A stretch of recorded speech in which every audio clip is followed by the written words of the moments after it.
65 দেশ ঘুরে অবশেষে কলকাতায় পা রাখলেন বিদেশিনী।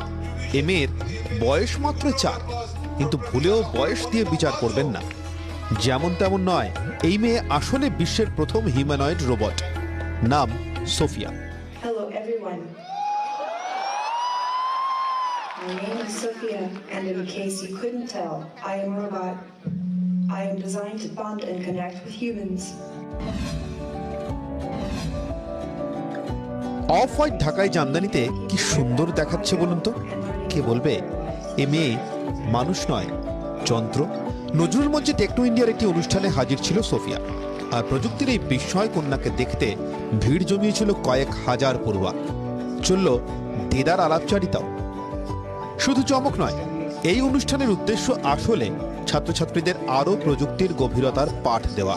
শুধু পরীক্ষায় একটা ভালো মার্কস পাওয়াটাই ইম্পর্টেন্ট নয়, তাদের চিন্তাধারা, তাদের অ্যানালিটিক্যাল এবিলিটি, তাদের সিনথেটিক এবিলিটি, তাদের ইনফরমেশন প্রসেসিং স্কিলস, এইগুলোর ওপরে ফোকাস করলে কোথাও না কোথাও গিয়ে একটা মেশিন আর মানুষ এমনভাবে মিলতে পারে যেটা সোসাইটির জন্যে, যেটা ওয়ার্ল্ডের জন্যে একটা দারুণ কিছু করে দেখাবে।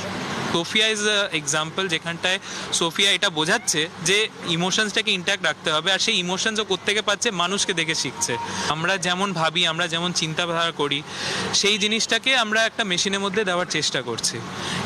এটা এমন একটা কনসেপ্ট যেটাতে যারা টেকনোলজি স্টুডেন্টস, আইটি স্টুডেন্ট, তারা কিছুটা রিলেট করতে পারবে।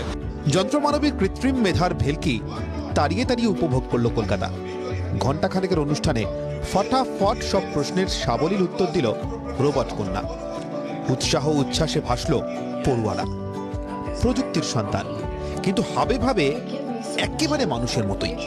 ভবিষ্যতে হয়তো আরও সোফিয়ারা আসবে, কিন্তু মানুষের হাতে গড়া এই প্রথম রোবট মানবের হাত ধরে ইতিহাস করল মহানগর।